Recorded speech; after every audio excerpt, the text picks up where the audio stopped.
Me encuentro en el libro de Santiago, en el capítulo 2 y el verso 26. Porque como el cuerpo sin el espíritu está muerto. Y dejémoslo ahí en esa primera parte. Bueno, dice así también la fe sin obras está muerta, pero me interesa la primera parte, porque como el cuerpo sin el espíritu está muerto. Y una vez por todas aclararemos en esta oportunidad cómo es que en verdad la vida no depende de pulmones que se llenen de oxígeno, sino que depende de un alma que está aferrada a la fuente de la vida, que es el Señor. Varias veces lo hemos comentado, pero vamos al principio, al origen. Tal y como lo dice Santiago, es refutado también en el Antiguo Testamento en sus principios por Génesis capítulo 2 y el verso 7. ¡Qué texto tan extraordinario!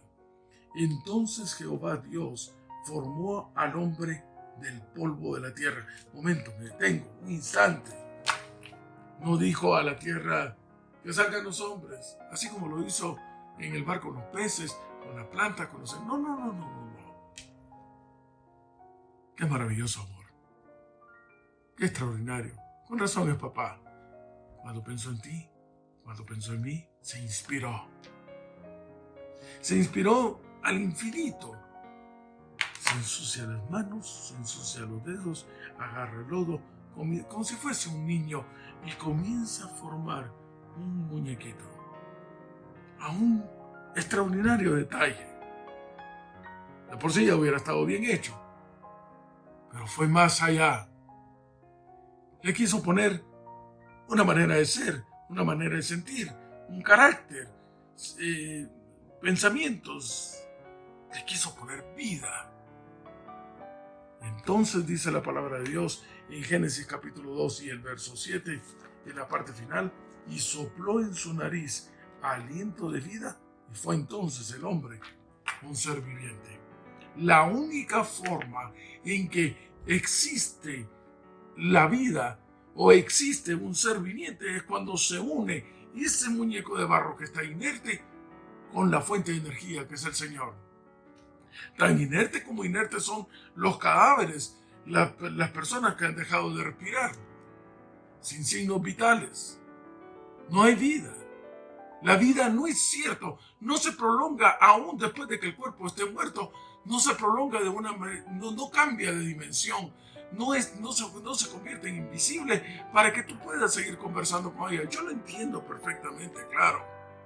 También he tenido que despedirme de seres muy queridos y en medio de mi angustia yo quisiera todavía seguir creyendo que me escuchan, que les puedo hablar. De hecho, algunas veces leemos textos en donde se le está hablando a aquel ser querido que ya no está.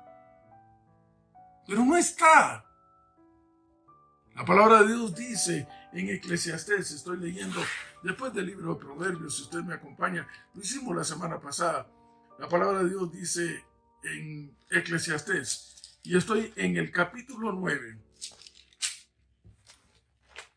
Estoy en el capítulo 9 y el verso 5. Y es que los que viven saben que han de morir, pero los muertos, esos, nada saben. No tienen más paga. No están en otro lado. No están ni en un purgatorio ni en el limbo. No. Es que su memoria ha sido puesta ya no más. Su amor, su odio, su envidia ya no son más. Ya no tienen más tiempo ni más parte en las actividades que se hacen bajo el sol. Porque como dice el capítulo 12 y el verso 7 también de Eclesiastés, es que el polvo vuelve a la tierra como era y el espíritu vuelve a Dios que lo dio y por lo tanto desaparece el concepto de ser viviente. Entonces, ¿de dónde surge? Es un principio diabólico. Lo digo textualmente con todas las letras.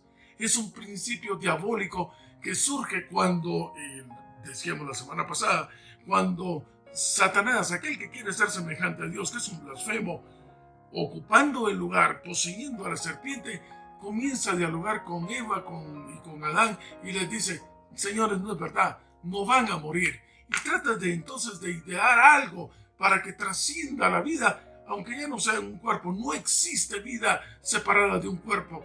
No existe vida separada de Dios. No existe. Disculpa. si tú sientes que se te está dando una noticia, no, pero es la realidad. Dejemos de imaginar las cosas. Por otro lado, en cambio, sí te puedo decir una experiencia que se encuentra registrada en Marcos capítulo 5. Te voy a contar la historia. Tú la puedes ver detenidamente en casa. En Marcos capítulo 5 se habla acerca de dos individuos. El primero de ellos, de cierta posición económica, Jairo. Pero Jairo tenía una terrible pena. Su hija, de apenas 12 años, se estaba muriendo.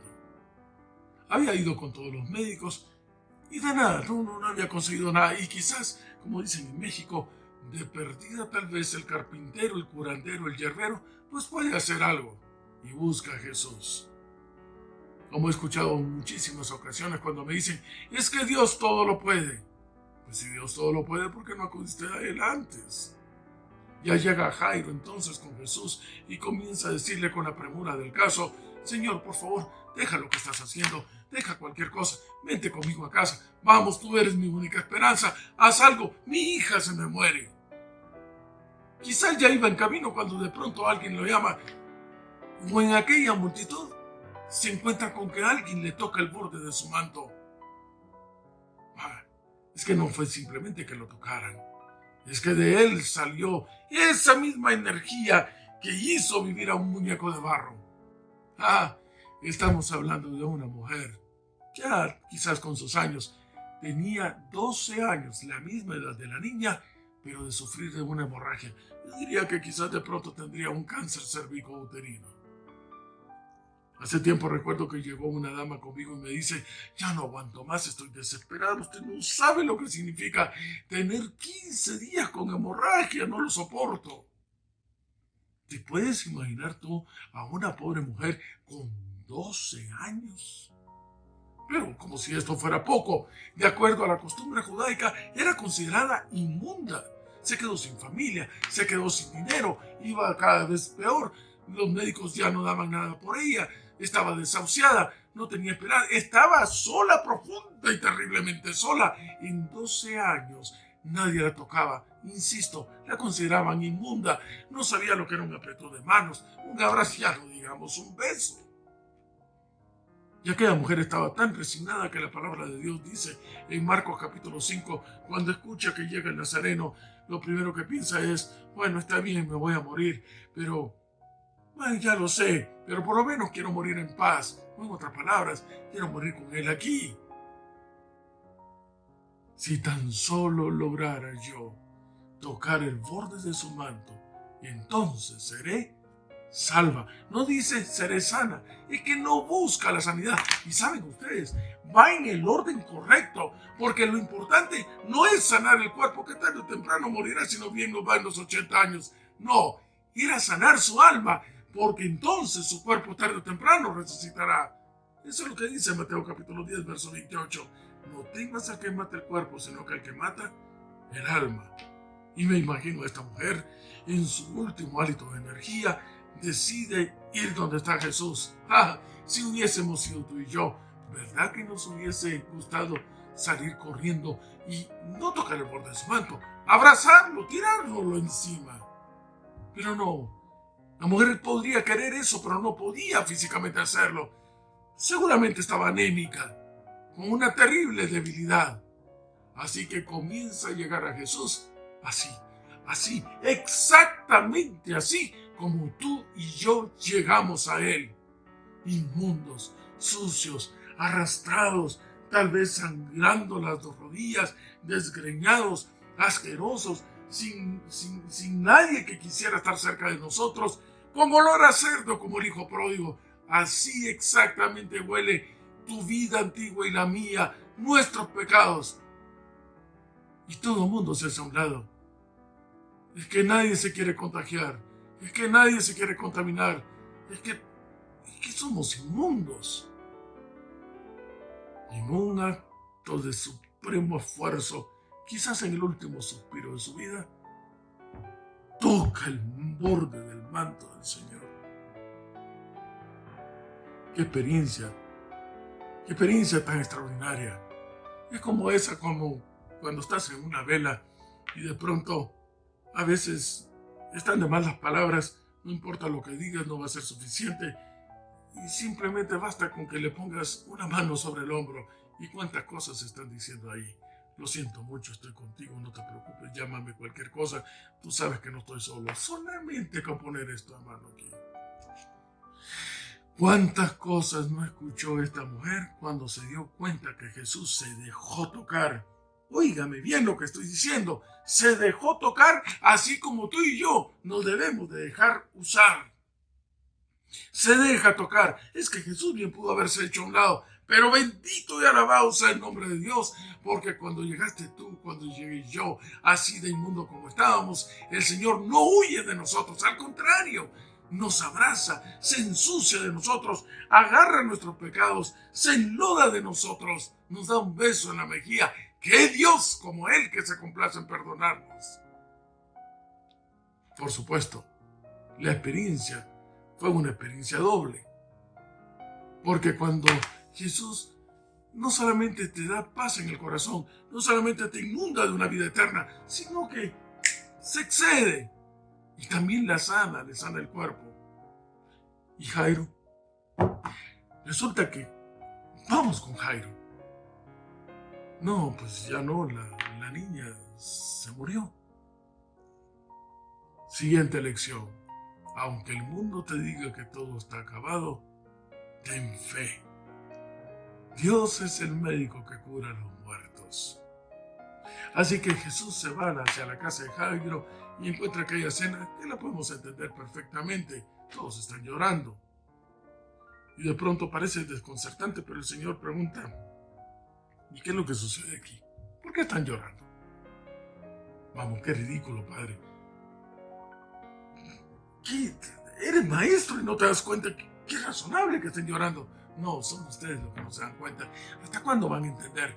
Y sabes tú, el verbo que en hebreo utiliza el Señor Jesús para decirle a todos que salgan de la casa de Jairo es exactamente el mismo verbo que utiliza para pedirle a todos los mercaderes que salgan del templo de Dios. Un verbo con autoridad, no simplemente por favor, no, salgan, largo de aquí. ¿Hasta cuándo van a entender ustedes que la vida depende únicamente de aquel que tiene su alma aferrada a la fuente que es el Señor?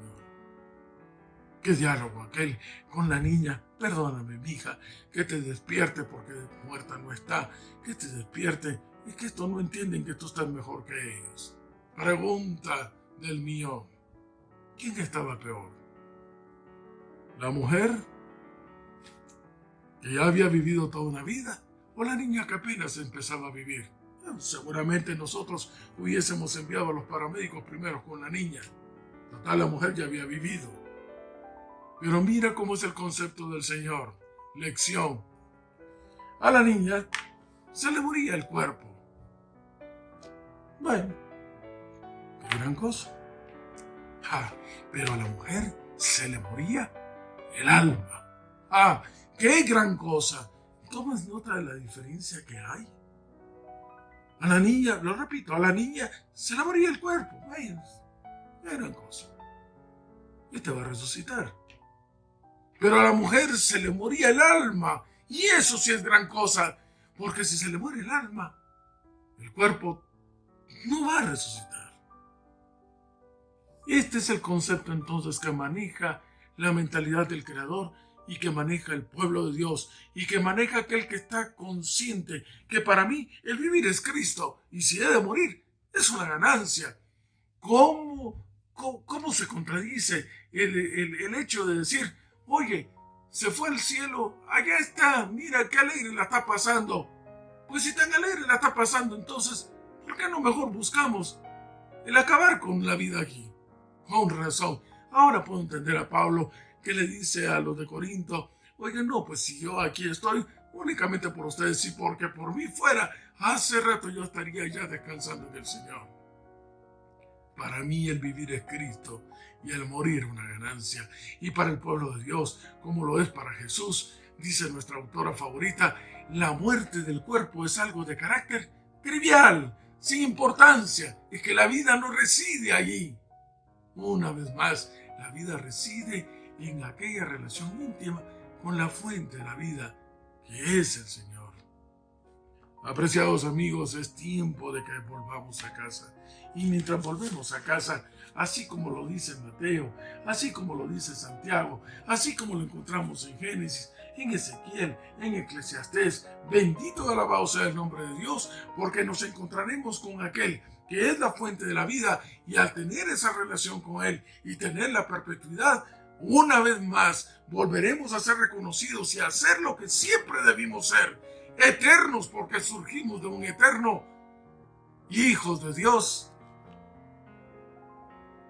la máxima expresión de su amor.